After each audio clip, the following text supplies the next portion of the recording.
Douceur Cactus.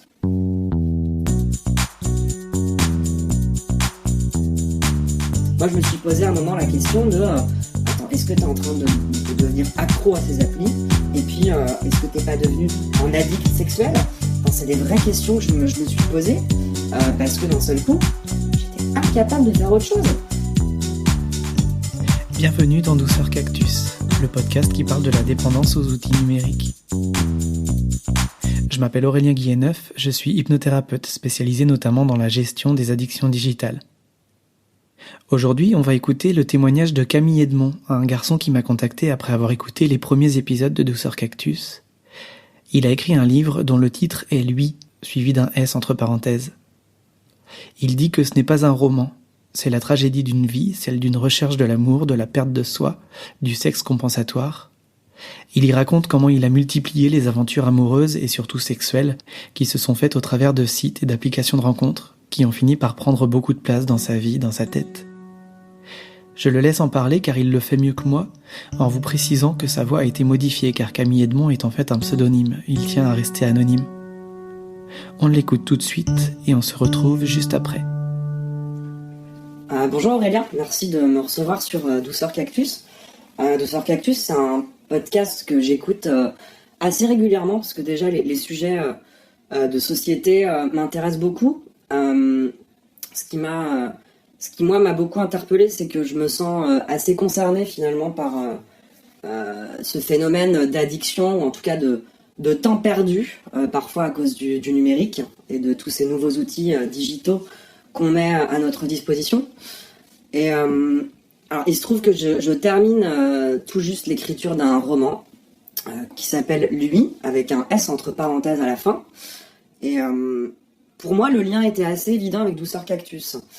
Le propos finalement de ce livre, il n'est pas directement lié au numérique, puisqu'il est plutôt sur la difficulté à assumer, on va dire, la multiplication d'aventures sexuelles. Sauf qu'en 2019, pour multiplier ces aventures, très clairement, Internet s'est avéré être le meilleur outil.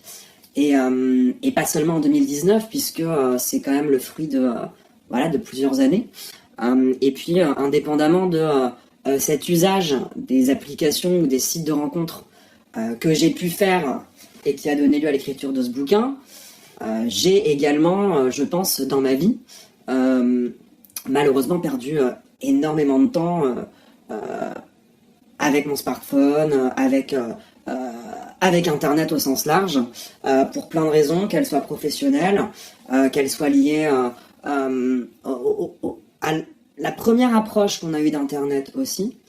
Si je remonte un peu loin d'ailleurs, moi ce qui m'a toujours un peu frappé, c'est que j'ai grandi avec des parents qui alors voilà, on est dans les années 90, je suis en province, même à la campagne. Je grandis avec des parents qui essaient de réduire mon temps passé sur l'écran qui est la télévision, ce que je trouve tout à fait normal. Et puis après, quand Internet arrive, au début, personne ne sait exactement ce que c'est. Tout ce qu'on sait, c'est que on peut pas être au téléphone et sur Internet en même temps, puisqu'on a un modem qui fait un petit bruit. Mais alors d'un seul coup, on est au collège, au lycée. Pour moi, c'était très simple d'avoir toujours cette excuse de « Ouais, mais grâce à Internet, je peux faire mes devoirs. » Et puis là, d'un seul coup, vos parents vous laissent tranquille. Puis en fait, vous pouvez passer votre soirée entière sur Internet. Et puis en fait, vous faites pas du tout vos devoirs toute votre soirée, puisque vous faites plein d'autres choses. Et puis en réalité, je suis qu'adolescent. Et puis je me rends compte que déjà, à l'époque où... Alors, on ne parle pas d'addiction, en plus on n'a pas les sollicitations d'aujourd'hui, puisqu'on n'a pas un smartphone avec des notifications qui nous tombent tout le temps dessus. On doit être rentré chez soi le soir pour se connecter à Internet, mais on commence déjà à avoir un usage de tout ce monde numérique qui malheureusement vient remplacer autre chose. Moi, d'un seul coup, je passais mes soirées à chatter avec des gens, que ce soit dans des groupes sur Caramel, qui me permettaient en plus de pouvoir... potentiellement rencontrer des premiers mecs que j'allais rencontrer en vrai ou non. C'est aussi, alors je sais pas si vous vous souvenez d'un site qui s'appelle Tube de dentifrice, où on notait le physique des gens. pour moi c'est l'ancêtre de Tinder en fait. Alors il n'y avait pas encore cette notion de est-ce que je suis gay, est-ce que je suis hétéro, parce que voilà, on est dans les années peut-être début 2000, je sais plus, ou fin 90. Mais en tous les cas, voilà, mes parents ne savent pas ce que je fais sur Internet au quotidien, alors que j'y passe toutes mes soirées. Et puis finalement, j'ai cet usage d'Internet qui commence à être orienté rencontre, mais surtout, dans le fond, qui est une fuite du monde réel. Je fuis le monde réel en ayant cette espèce de double vie. Et puis je trouve qu'aujourd'hui, si on n'y réfléchit pas, si on ne prend pas un peu de recul, et puis si on a grandi en donnant beaucoup de place à cette double vie, eh ben on peut très vite tomber dans un schéma où on accepte toutes les sollicitations, quelles qu'elles soient, sauf qu'elles arrivent toute la journée dans notre poche, dans notre téléphone, quand on est en terrasse d'un café avec le téléphone, qu'on laisse tout simplement sous nos yeux. Et puis, de manière naturelle, on peut potentiellement laisser toutes ces notifications venir nous envahir. Et enfin, le terme que j'aime bien utiliser, c'est l'autorisation d'être interrompu. À quel stade on autorise ou pas les interruptions. Je pense que d'ailleurs c'est Cléa Vincent que tu as eu il n'y a pas longtemps sur Douceur Cactus, qui parlait de qu'elle trouvait impoli, ou en tout cas elle ne s'autorisait pas à mettre un téléphone sur une table lorsqu'elle est avec quelqu'un. Moi j'ai des souvenirs, à l'époque on est en quoi, 2002, j'ai quoi, 18 ans, je vais bouffer avec des potes au resto le samedi soir. On sortait pas le téléphone sur la table. C'était une règle. C'était impoli. Nos parents nous avaient tous dit que c'était... Et aujourd'hui, c'est devenu normal. Et en fait, ça veut dire qu'à l'époque, on n'autorisait pas l'interruption dans ce contexte qui était une situation sociale un peu... voilà, qu'on avait envie de privilégier. Et maintenant, on l'autorise. Et on se dit pas, ça veut dire que je privilégie moi ce moment avec mes amis. Enfin, je trouve qu'avant, on autorisait moins toutes ces interruptions de façon naturelle et que ça nous faisait du bien parce qu'on passait des moments de qualité avec notre entourage. Le téléphone, on ne le mettait pas sur la table et de façon extrêmement engagée en plus, on le disait, hein, c'était un principe, quoi. Et puis en 2019, on n'y pense même plus. Le téléphone, il est sur la table et puis s'il sonne, potentiellement, je vais décrocher. Et puis en fait, moi, voilà, comparé à Cléa Vincent qui, elle, s'impose aujourd'hui, et je lui dis bravo de ne pas mettre le téléphone sur la table, et ben moi j'ai pas réussi. Ça veut dire que déjà, j'ai laissé à un moment le numérique prendre trop de place. À quel moment c'est arrivé ? J'en sais rien.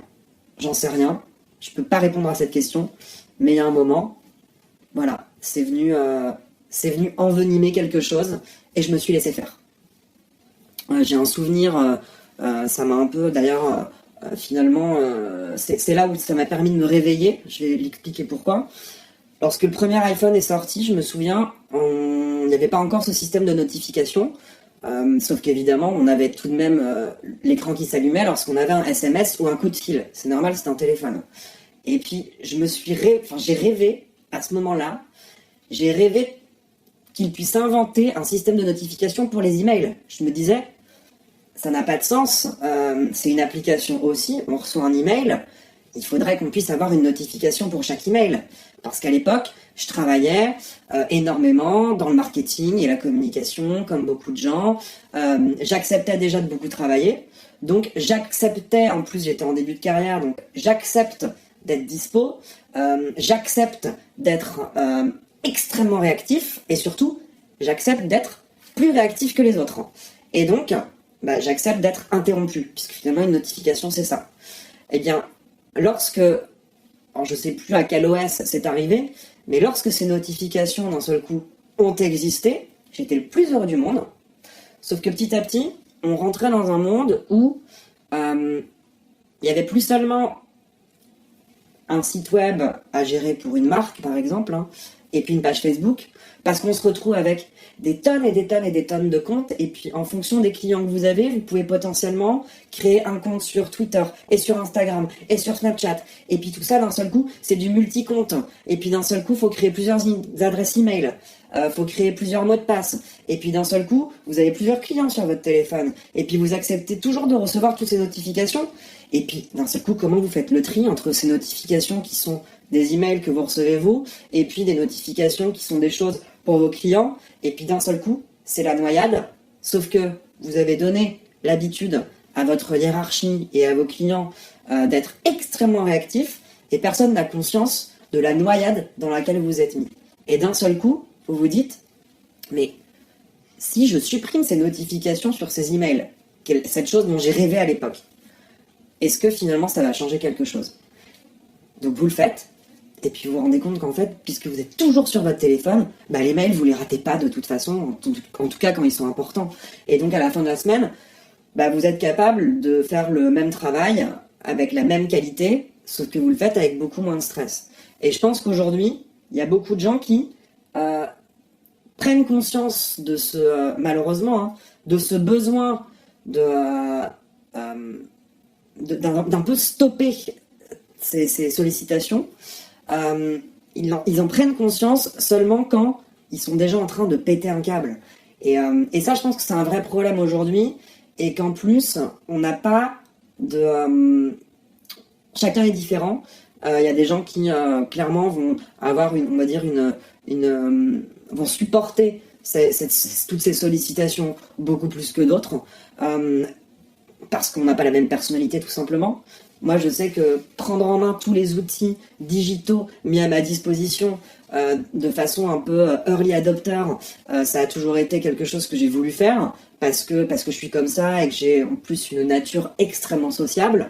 Donc d'un seul coup me dire ok, je vais pouvoir être sur toutes les messageries pour potentiellement parler à tous mes potes où qu'ils soient, et puis ne jamais rater une seule chose de ce qu'ils font, c'est quelque chose qui pour moi était naturel, jusqu'à ce qu'en fait vous vous rendiez compte que ça change pas grand chose dans la nature de votre relation à vos amis, mais qu'en fait vous devenez juste hyper stressé parce que vous avez plus vraiment de temps pour vous.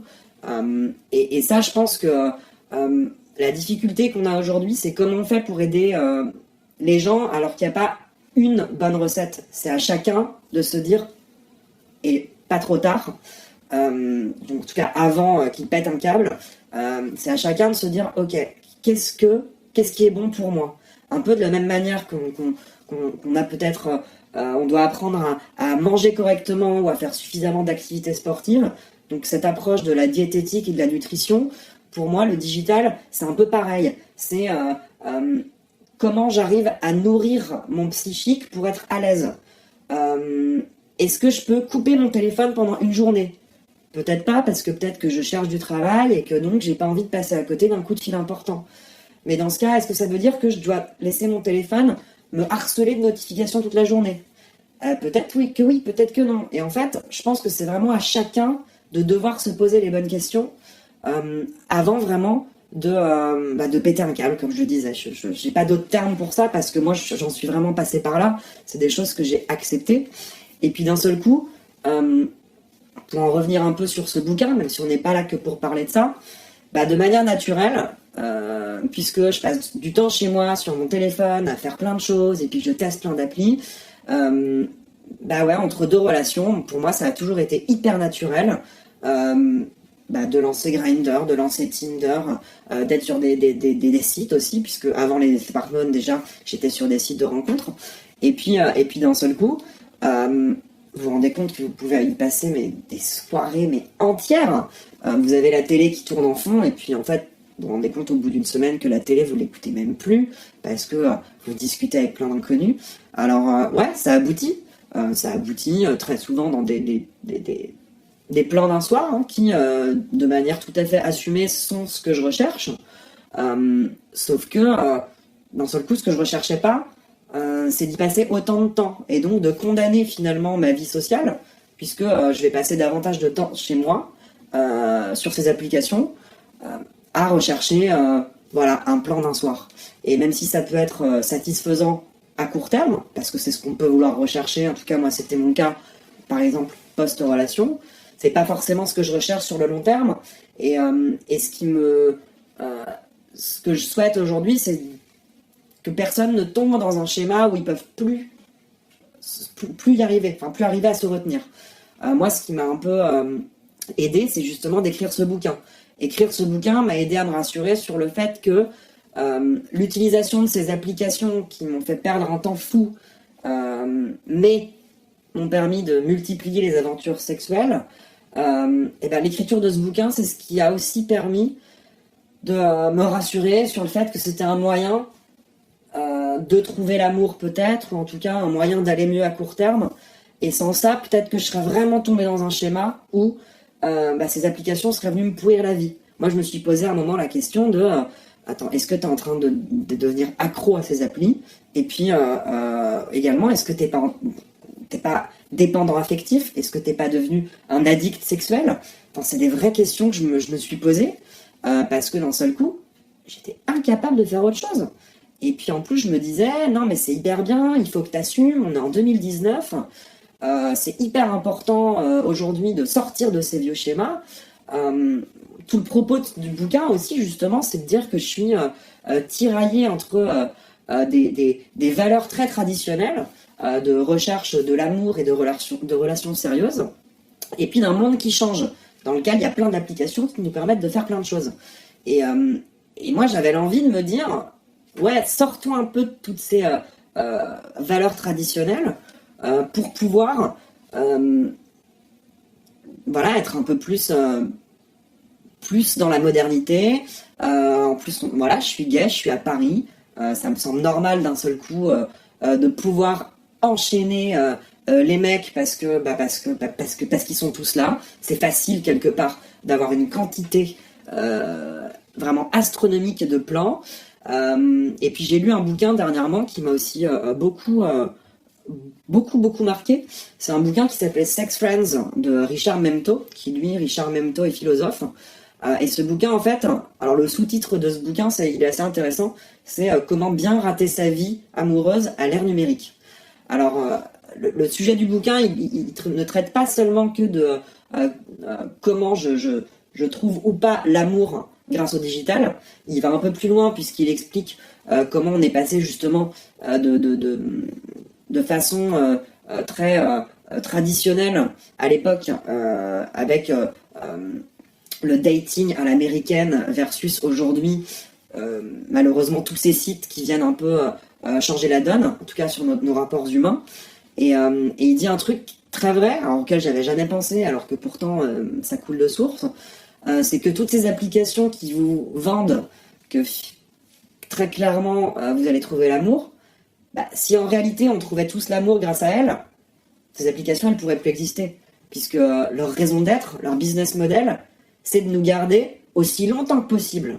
Donc elles vous rendent à la fois accro, et puis s'assurent que l'amour, non, vous n'allez pas le trouver en 24 heures. Et puis d'un seul coup, vous vous rendez compte qu'en fait, vous n'êtes pas responsable du fait que vous êtes accro à ces applications, c'est que ces applications, elles ont été conçues pour vous rendre accro. Et que donc, moi en tout cas, ça m'a vachement déresponsabilisé du fait que c'était pas moi le problème, c'était vraiment ce monde qui en fait était un peu pourri et dans lequel je m'étais enfoncée et que donc, c'est super en 2019 de vouloir pour des raisons pro ou par curiosité vouloir comprendre comment tout ça fonctionne, c'est vachement bien. Maintenant, c'est bien d'avoir ce recul pour pas tomber justement dans quelque chose où d'un seul coup ça vient vous bouffer votre vie et votre quotidien.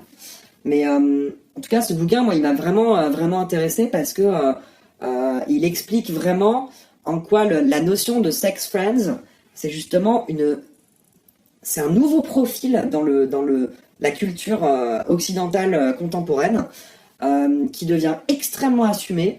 On entend de plus en plus de gens dire ouais, c'est un pote, quelqu'un avec qui je couche. Voilà, c'est quelqu'un qui n'existait pas forcément avant, qui aujourd'hui existe et qui vraiment intrinsèquement est lié à l'émergence de tous ces nouveaux outils numériques. Et très clairement, finalement, moi je me rends compte que tous les plans dont je parle dans mon roman, c'est clairement des gens qui sont issus d'une période de ma vie où j'ai été complètement dépendant de ces applications. Le terme d'addiction, je ne sais pas si je dois l'utiliser parce que je pense que j'en suis sortie aujourd'hui. Je pense aussi qu'une des raisons pour lesquelles j'en suis sortie, c'est que j'ai rencontré quelqu'un avec qui je suis bien aujourd'hui, j'ai cette chance. Mais sans ça, j'ai eu un problème à un moment très clairement de dépendance. Très clairement. Et je pense qu'on est dans un monde où tout ça est très pernicieux, parce qu'en plus on se dit, mais Moi, j'aimerais aussi trouver un travail aujourd'hui, donc je passe ma vie sur Internet. Et donc, ouais, j'active toutes les notifs. Comme ça, je reçois toutes les notifs de LinkedIn, et puis peut-être de Monster, et puis je veux recevoir les mails. Et puis, en parallèle, c'est tellement déjà votre journée sur votre téléphone à recevoir des notifs que sur un truc un peu chiant, parce que vous trouvez pas de boulot. Que d'un seul coup se dire ouais, j'ai aussi plein de notifs qui vont venir d'Instagram et puis peut-être applications de rencontres, c'est cool, et puis qu'en fait c'est bien parce que vous avez un usage récréatif qui vient compenser un usage un peu lourd, et puis en fait vous vous rendez pas compte que tout ça, mais ça vous bousille le cerveau, vous avez plus du tout de capacité de concentration. Moi je me suis retrouvé dans des réunions à me dire mais c'est inintéressant. Puis en fait, au bout de plein de réunions, je me rends compte que les sujets sont pas inintéressants, c'est ma capacité de concentration qui a énormément réduit, parce que j'ai l'habitude de tout traiter en 2 secondes. Et ça, c'est pour moi une vraie conséquence de tous ces outils numériques actuels aussi. Si vous voulez découvrir le livre de Camille Edmond, je vous invite à le retrouver sur les réseaux sociaux, Camille Edmond avec un seul E entre les 2 noms, ou bien sur le site camille-edmond.com, où vous pourrez vous inscrire pour recevoir 2 chapitres du livre en avant-première. Les addictions sexuelles et la dépendance au sexe et aux outils qui sont liés à la sexualité ne se définissent pas en termes quantitatifs, combien d'orgasmes ou d'heures de porno par semaine par exemple, ni en termes de catégories, quel type d'activité sexuelle, quel genre, etc., mais en termes qualitatifs en général, c'est-à-dire les conséquences sur la vie. D'un certain point de vue, les addictions sexuelles se rapprochent des addictions au jeu d'argent, dans le sens où elles sont tournées vers une échappatoire, la fuite de quelque chose, et qu'elles évoluent le plus souvent dans un but de répétition, d'anticipation, plus que de finalité. En effet, dans les jeux excessifs, on joue pour l'excitation du jeu plus que pour le gain, et dans le sexe excessif, la recherche d'excitation compte plus que l'orgasme en lui-même. D'ailleurs, on finit par ne plus avoir de plaisir à proprement parler, dans le cadre d'une addiction. On lutte plutôt contre une souffrance. Dans son livre, Camille Edmond relate notamment le fait qu'il est difficile d'être toléré sans être jugé pour ses actes, la difficulté d'assumer la recherche de sexe ou d'histoire d'amour, parfois de façon compulsive, quitte à ne plus se sentir en phase avec ses proches, à cacher cette partie de sa vie qui n'a lieu que sur les réseaux sociaux et les applications. Dans ce genre de cas, on pourrait parler de schizophrénie digitale. Et le tabou du sexe dans la société renforce bien souvent le sentiment de solitude et de honte. En général, les personnes ont plus de difficultés à admettre et parler de leur addiction aux sites de rencontres ou à la pornographie, plus qu'à l'alcool par exemple. Pourtant, dans une étude IFOP de 2018 sur les rencontres en ligne, on prend conscience que l'addiction aux rencontres éphémères via des applications de rencontres est loin d'être un phénomène marginal. Un utilisateur sur 6, 16%, admet avoir déjà eu l'impression d'y être addict, et 13% déclarent que des proches leur ont déjà dit qu'ils en étaient dépendants. C'est d'ailleurs un phénomène qui affecte plus les hommes, 19%, que les femmes, 12%, et on voit surtout que le sentiment personnel d'addiction peut devenir très fort, principalement aux âges où l'on cherche moins à se mettre en couple qu'à multiplier les expériences, 23% chez les trentenaires et jusqu'à 27% chez les hommes de cet âge en particulier. Vous pourrez retrouver le lien vers les enseignements de cette étude dans le descriptif de cet épisode. Ainsi se termine cet épisode, mais on se retrouve bientôt. D'ici là, je n'ai qu'une seule chose à vous demander. Si le podcast vous plaît, laissez un avis et abonnez-vous sur la plateforme où vous écoutez cet épisode. Car si le podcast est numérique, c'est grâce à vos avis et à vos abonnements qu'il se connecte un peu plus à la vraie vie. Ça m'aidera beaucoup. Merci.